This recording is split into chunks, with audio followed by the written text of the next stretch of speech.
Welcome to the Servant Leaders Mindset Podcast, where we cultivate courageous servant leaders for faith, culture, and public life. Up next. Hey, everyone. Welcome to the show. I'm Dr. Lena Holmes, and this is the Servant Leaders Mindset Podcast. Today's special guest is Dr. Liz Matney. Dr. Matney is a writer, philanthropist, daughter, sister, wife, and mother of 2 teenagers with over 2 decades of experience working with international humanitarian organizations and advocating for the marginalized. Her work focuses on issues of religious freedom and human rights, particularly in India. Welcome to the show, Dr. Matney. Thank you so much for having me, Dr. Holmes. Thank you. So let's start out by talking about if you could just briefly explain to our audience about what led to your family's harassment and eventual detainment in India. India is no longer operating as a democracy. It's operating as a fascist nation under Prime Minister Modi's leadership. It's operating with a mask of democracy that's thankfully slipping away just in the past month with several of the events that have taken place. Hopefully, the international community will recognize the state of India and how that's affecting not just religious minorities, not just Christians and Muslims, but the state of safety for women, for children, the state of availability of affordable and trustworthy health care, the state of education. Christian missionaries have had a long history of contributing in very constructive, proactive ways to all these areas that I've mentioned in India. And at a time when Christian leaders and religious minorities and academics and all sorts of people who don't give in to the prevailing ideology, when they're being vilified right now and harassed, that was the environment in which our family was targeted, and specifically my dad, who happens to be a well-known Christian leader, he was targeted. It was the systemic harassment of having one case after the other, one false accusation after the other, one inquiry after the other against the organization that he led. And then on August 6th, 2024, our whole family was put under house arrest without a warrant. So that was a big wake up call and shook up our sense of home and belonging in a place where my family has lived there for traceable 7 to 8 generations. Wow. And it's the place that cradles the bones of my ancestors in the East that carries significance, that carries a sense of connectedness. So Wow. Wow. Well, let that's me what it's facing right now. I'm sorry. It bears just so the audience knows that your family is Christian. You are Christian, and that you being a Christian is the reason why you were harassed and detained. Explain to me before we get into the details, more details about why you were detained. Can you talk about how you and your family became Christians? Well, that's a long story from all different sides Mhm. of my family. Everybody has a mind of their own, and it's a very welcoming, academic, open-minded environment that has been fostered for generations, and I'm very blessed with that in my family. So I joke with my husband, who's Caucasian American, grew up in the Midwest, born and raised. I joke with him that we were having interracial marriages long before that was legal in the United States, um, in our family in India. And so I talk about that in my book. I feel like I'm a part of all different worlds. It's not just Brahmin, Hindu heritage, but also, my grandmother, my mom's mom, and her mom's family, they were Israeli Jewish. They spoke Hebrew at home. There's some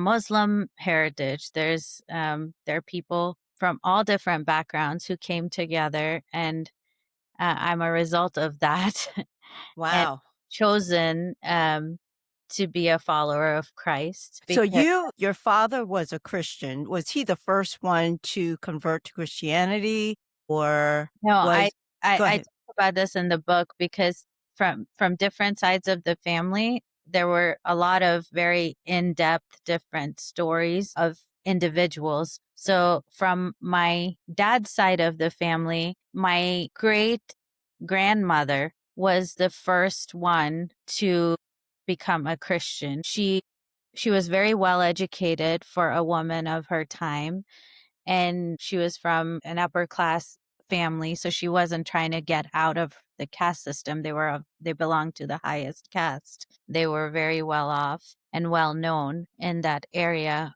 But she had to seek permission from her in-laws to go outside of the house and teach at a Christian day school, which is where she met other missionary women. And initially, when my great grandmother had an encounter with Christ, she kept it a secret. She just kept it to herself. But then, as word spread, as it does, her in laws and her own husband, they were plotting to take her life. And she found out about that, and she took her 2-month-old baby boy and dropped him off with the ladies who were teaching at this Christian school. And this was my great great grandmother, and her son was my great grandfather, Samuel Law. And that's how the Law family started. I see. So let me ask you about you. When did you decide or make the opportunity for Christ to come into your life? And how did you become a Christian? I was raised in a very strong Christian home. There were certain disciplines that weren't really treated as disciplines, they were just meaningful, thoughtful exercises that kept us rooted as a family and grounded in God's truth. So, prayer, reading the Bible, talking about whatever it is that we're learning in life, and being open to communicating that with our family. That was a big part of our family. I attended an international boarding school up on the foothills of the Himalayas, where there were 500 kids from kindergarten to 12th grade that represented 55 different nationalities. And while it was known to be a Christian school, it started out as a Christian school 200 years ago. It's become just a very commercialized school for a lot of privileged kids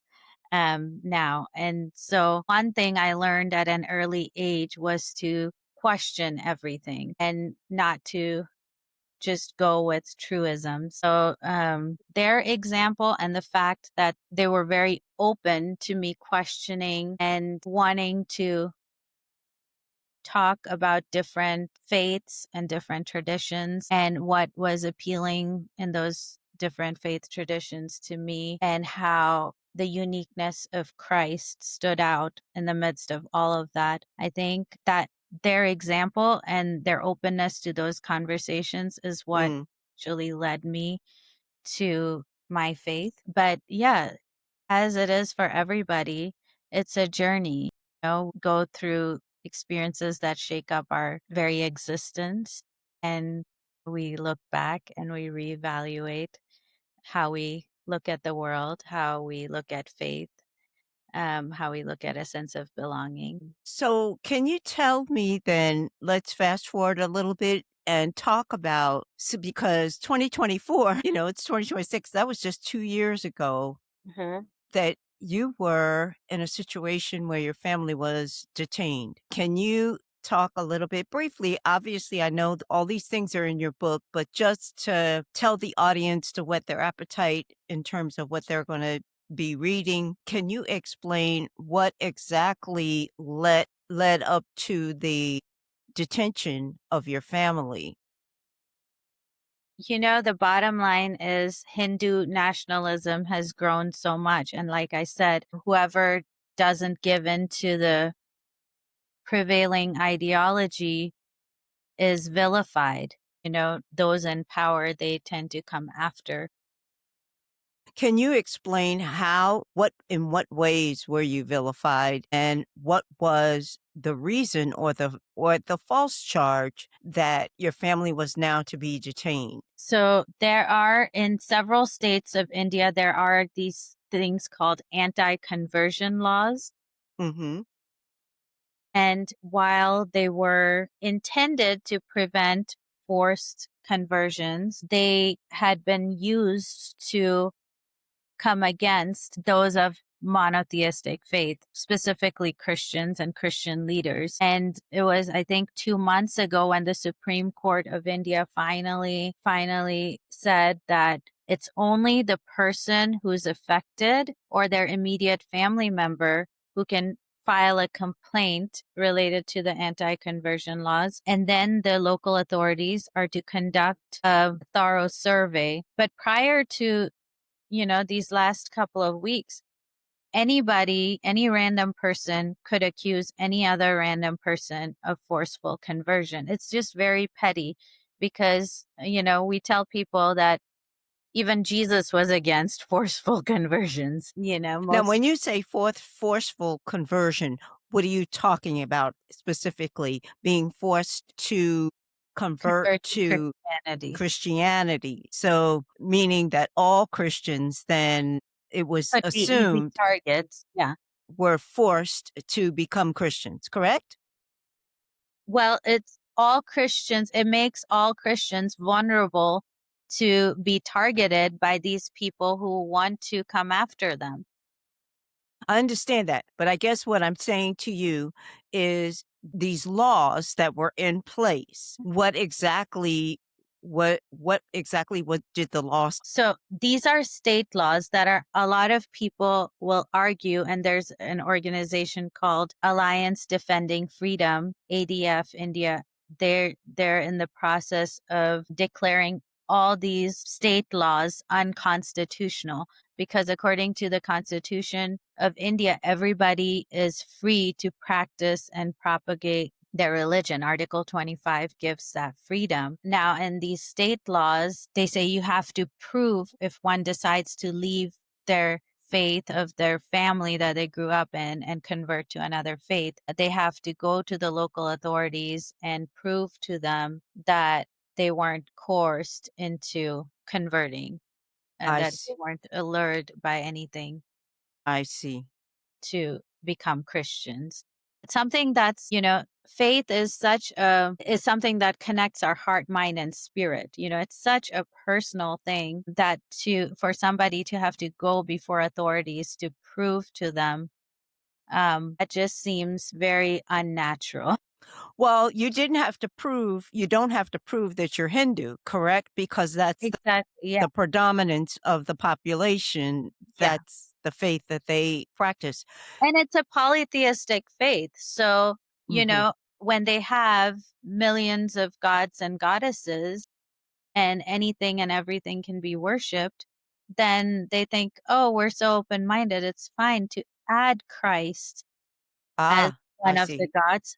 But, whether it's Islam or whether it's Christianity, where the focus is very monotheistic, it's, salvation through Christ alone. That's where people have a problem. I see, I see. And so the law sort of works in reverse. If you're a Hindu, then you don't you're not questioned. You don't have to prove that you weren't coerced to be something else. And one of the Abrahamic religions. Yes, but now they're Okay. even coming against, one of the highest level leaders, Hindu leaders, Shankaracharya. This government is even coming against him because he called out some of the leaders in power and said they don't even deserve to call themselves Hindus because they're not people of integrity. People who spread hate and who want to create divisions among people and who don't stand for humanity or democracy. So Shankaracharya, he called these leaders out on their corruption and their pettiness, and they came after him. So it's really it's not just Christians, it's anybody who Anyone that challenges the government.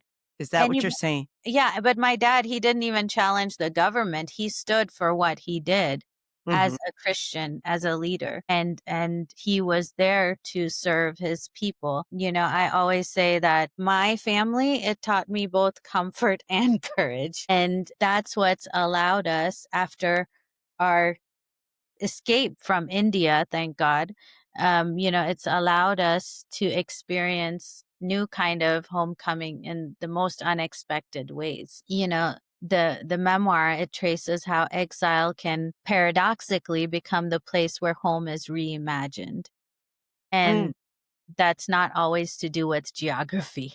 mm. Belonging has more to do with faith and trust and relational responsibility. So I always say that our family didn't leave India because we stopped loving India, but we left India because under this Hindu nationalism, we left India because India stopped recognizing, stopped protecting those who love her the most. Mm. So, yeah, and even when we talk about Christian influence in India, it is not about this Western imperialism. It's not about, a lot of the negative stereotypes that we associate with the growth of Christianity. But Christianity in India, as I've seen it, it's been about service. Like I said, it's been about providing education and employment and trustworthy, affordable healthcare to people, regardless of their caste or gender or location. Some of these Christian doctors have gone into some of the most rural parts of India where healthcare wasn't available. Mhm. And prior to this Christian influence in India, it wasn't the norm for women to have equal opportunities as men to study, to be educated, or for lower caste people to have the same access to health care or any care for that matter as the upper caste people. So I can't think of a single well-educated woman in India who would be happy to go back to the type of harsh and regressive attitudes that Hindu nationalism has sadly brought back into India. That's interesting. That's fascinating because it seems like, too, again, any religion, because now we have in this country Christian nationalism or what people who are labeling Christian nationalism. And it also has a political overtones to it. So it seems as though in India is sort of happening in reverse there. Interesting.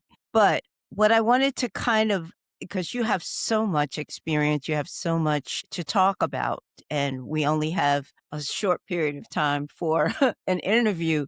So let's get to your book, and I'd like you to tell the audience about the book that you wrote, which is titled Home in Exile. Who is the book written for, and what do you want the audience or the reader to learn after they've read your book?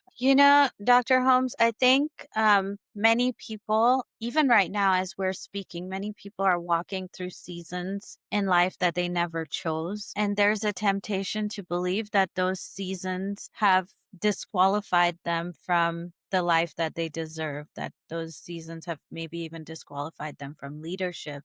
But I have seen, especially through this experience, but throughout my life, that the opposite is true. Hardship doesn't disqualify you, it clarifies you, it removes the, Absolutely. there's when everything is shaken up and you've gone through that kind of chaos, there's no need left to perform. It removes the illusion of control, and it teaches you to lead from conviction rather than approval. So, I really hope that by reading this memoir, people are able to see that, you can find language to give meaning to experiences that you once carried silently. I hope that readers see that if the season that they're going through feels like loss, it may be a season that's actually preparing them for something. Just know that when this book, it talks about exile, I really hope that it can be an encouragement to people that at whatever season you're going through, whatever hardship you're going through, you're not being erased. You're just being refined in some way. And one day you will look back and realize that the season that felt like exile was actually the season that brought you into the life that you're meant to live. And that's the season that actually teaches you how to lead. Yeah, I think there's probably I haven't gotten a chance to read your book yet because I didn't know if we were gonna have the interview today or not, but Mm. I definitely plan to read the book. But it Thank you. sounds like what also can be learned from the book is, as I said earlier, democracy and religious nationalism, no matter what kind of religion it is, somehow I don't understand how you can square the two other than the fact that, as you mentioned earlier, that it can operate within the framework of having religious freedom. So you can have a democracy where you have religious freedom. And then if one particular religion emerges, like for instance, it's Hinduism that actually has created a religious nationalistic movement. And so it's interesting because it seems what's most interesting, I think, about your book is that it could happen with any religion depending on where you live in the world. And it's not just about religion, Dr. Mhm.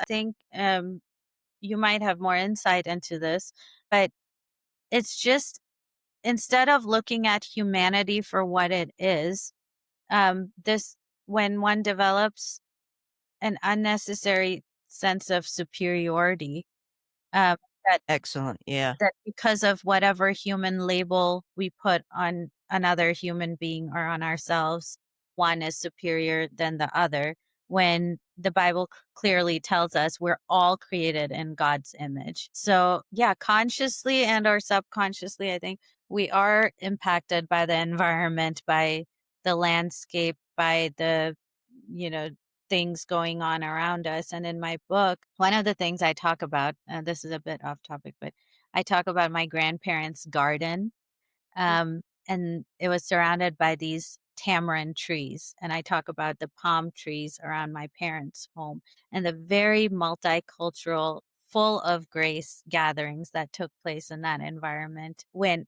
I remember my childhood, when I remember India as a democracy. So, I wish America would wake up to the fact that credible institutions such as, the Institute of the University of Gothenburg in Sweden, Freedom House, and they can, there's so many, the Economist Intelligence Unit, they don't treat India as a democracy anymore.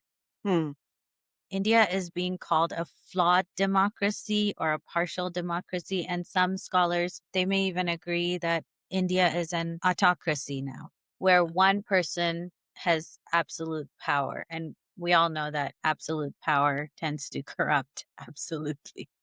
So there is this erosion of judicial independence. There is suppression of freedom of press. There is use of state powers against Christians and Muslims, like my family experienced. There is centralization of power under Modi, and there is growing weaponization of nationalism and religion under Modi's government. So, when all this affects the well being of people, the development of healthy leaders, it is important to think, is the US India relationship today strategic or moral?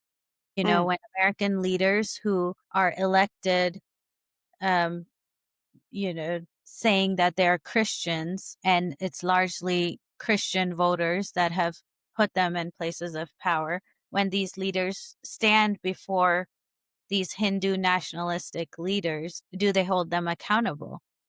Mhm. So at a time like this, understanding grace is an ongoing pursuit. It's such a huge part of my faith. But like I said, these events and these experiences, they make us go back and reevaluate a lot of what we thought we believed. And I feel like I heal from certain traumas that we've experienced. And then we hear of another innocent Christ follower behind bars in that fascist land.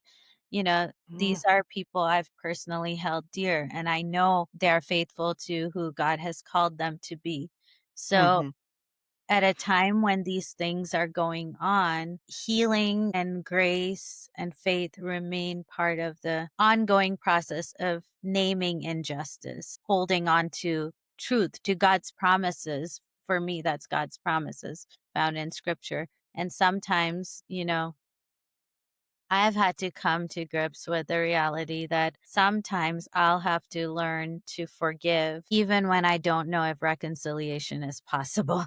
At least at this point where I'm at right now, if I'm completely honest. Grace. That's interesting. That's fascinating. So let me ask you this. Why do you think Americans are unaware of the persecution of Christians in India? You were talking about on an international level how when Christian nations interact with India, they are not aware of the persecuted church in India.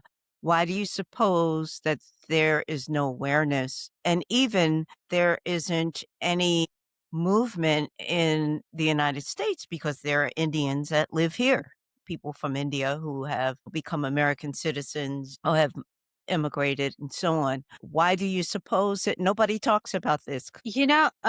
Like I said, religion in India has become so politicized that it's no longer about connection. It's no longer about connection with each other or to the divine, but it's become an outlet for creating social divides. And yet at the same time, they want to portray themselves as a democracy. That's why I say India is operating as a fascist state with a mask of democracy. Mhm. It is the world's largest population. I've never seen wealth the way I've seen it in India. I've never seen opulence the way I've seen it displayed in India. And I've never seen poverty um, the way I've seen it in India. That divide, it's very stark, and it's very in your face the moment you land in India. And yet at the same time, um, India wants to project this international image of being a very flourishing, progressive, open-minded country, which at some point in time it was, but it's no longer that for sure. And it's affected my family, it's affected my children, and it's affected me. So that's what I write about in my memoir, Home in Exile. The reason we don't hear about it as much in the United States, there might be several reasons. And like I said, we've had this conversation about character over competence when it comes to leadership, but maybe there needs to be a discussion about whether the international relations decisions that are made are just simply strategic, or are they actually, is there a moral code behind it? And it's easy to question that when you see the vice president of the United States, a Republican vice president from the United States, going to India, traveling to India, acting buddy buddy with Modi, when hundreds of innocent Christians and Muslims are being held behind bars or are being slaughtered, lynched, and nothing's being said about that, at least nothing that we know of. Mhm. So, so has money become a greater priority? Because in India, just because of the population, if you want to sell something in India, even if you sell it you know, at a very low cost just because of the sheer number of people, businesses tend to do well. And so has that become more of a priority that money speaks louder than moral obligations? I don't know what the exact answer to that is, but there might be layers to it. There are so many names of powerful people, including Modi, that have come up in the Epstein files, international business fraud cases against Adani and Modi. Adani is one of the leading business people in India, a billionaire, a well-known billionaire. And New York Times just recently did an article on this. But now there's there's all this evidence, and at the same time, we don't know what dirt which leader has against who and what the reasons are, behind all this glossing over or not acknowledging what needs to be acknowledged. Well, I think part of it too is like you said, the media coverage of this is almost non-existent because all of the things that you mentioned, I had not seen covered in the mainstream media. New York So, Times has done a really good job covering it. mhm. Covering some of it. The Washington Post has done a really good job covering a lot of it. But, at the same time, I will say the United States over here, people do use the word fascism very casually. No democracy in the world right now is perfect. But at the same time, in the United States, the highest rated TV show is still The View, where these successful, eloquent, powerful women, they show up day in and day out and ask questions and even criticize people in power. And that's the highest rated TV show. In India, if you see the contrast, if I write something on social media, Indian people are even afraid to like that post. That's the level of fear. You know, Mm. that it's not even safe for me to go back to India. Like I said, the police officers were acting illegally because they detained us without any rhyme or reason, without a warrant. And my 12-year-old son was there. 4 out of 6 of us were US citizens, are US citizens. Mm. So the United States is what gave us a place of safety. The United States is what um, allowed me to write my story and to share openly, because I have the privilege of being born here and I was educated here. I was born here. I can call this my home. So there is a lot of goodness still here in the United States. The United States is the place where I realized I can be fully Indian and fully American, and that's okay. Whereas when I went back to India in 2022 and with everything I was seeing with the rising Hindu nationalism, I write about this in my book. I said, you know, am I too Christian to be considered Indian now and too Indian to be considered fully American? And yet coming back to the United States, I could embrace all those sides, all those layers of what makes me human. And Yeah, it's interesting that you said that because there are so many layers here and layers of influence. You're talking about religion, you're talking about and in particular in India, you're Mhm. talking about caste, you're talking about, there's so many different layers. And also, in terms of what governments are supposed to be or espousing versus what they actually are. So it's really again, in America, part of our democracy has allowed us to have those layers coexist. Mhm. Yeah. And so the question then becomes, how do you create an environment for all those things to coexist without domination Right. and one or the other? And I think when again, as you and this is what education teaches you, it teaches you to be able to look at all sides of the conflict rather than taking a biased view and running off.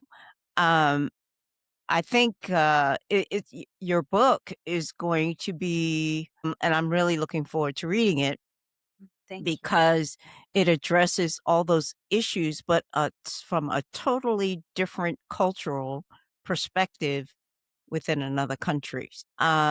I think, it's an interesting way of even comparing perhaps what is happening in different ways, probably not as pronounced, but more subtly in the US and determining what kind of country do we want to be as Americans.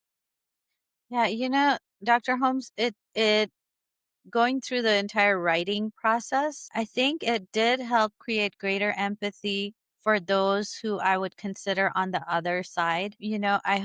I truly, sincerely pray that if a Hindu extremist picks up my book, they see that yes, I'm sharing my narrative while I'm still trying to understand theirs. And it is the grace of Jesus Christ that allows me to do that. It is very cathartic when there's a stirring of the heart and words flow and you feel that freedom, that release. And at the same time, it's important to realize at the end of the day, whether it's the Hindu extremists who are going against democracy and using violence, or it is me standing up for my own freedom and my family, we're all at the end of the day trying to protect that which we love. Hmm. So there is greater empathy at this point for even those who I would consider on the other side. And my prayer is that as a collective, we can experience that. Yeah. And also, the other layer on top of all of this is the rights of women, Hmm. which are being challenged in many different countries, in Muslim countries as well, obviously, because we know that, right? And so again, you have religion playing a role in that as well, in terms of how women are perceived or what they are allowed or not allowed to do. Yeah, I would argue that religiosity plays a role. Wherever religiosity comes in and blind tradition and um that legalism comes in, women are oppressed. But from what I've seen in India, a lot of the healthy, societal, cultural, and mental, and I would even say constitutional practices that were brought forth in India can be traced back to Christian influences, Mm, like I'd shared earlier. And now that people are moving away from all that, India has become a place of complete lawlessness and chaos. mm. And yes, like I said, it affects religious minorities, but just as much, if not more, this tainted view of masculinity has greatly affected the safety of women in India. Interesting. Very interesting. Well, I've got to have you back on the show because there's so many things that I think you and I can discuss that you would bring a lot of light to and just within what you've experienced within your cultural context. So, if someone wants or if one of our audience members wants to buy your book and wants to learn more about you, I don't know what you're planning to do next and again, it seems like you have a heart towards women, but you also have a heart towards the Christian persecution and understanding how all these things have an impact on family and just people's lives on a daily basis. So, my question is if someone in the audience wants to buy the book or email you and get more information about what you do and what you plan to do from here on, how would they do that? Well, I'm not big on social media, but you can put a link to my author webpage. And I would love to hear from different people from different backgrounds who take time to look into this memoir, Home in Exile. My heart ultimately is for family and how that rootedness affects our sense of identity and belonging. And so moving forward, I just continue to strengthen those roots. And I hope it's a blessing to everybody who comes in touch with any of the work that I've done. So, thank you for taking the time to be a Thank guest you. on the show and really appreciate you coming to share your story with our audience. And I encourage everyone to go out and read the book. Thank you so much, Dr. Holmes. It's a pleasure to continue learning from you. Your podcasts are so inspiring and powerful, and you really look at so many layers of any topic you're exploring. So thank you for allowing me to play a small role and be a part of what you're doing in a small way.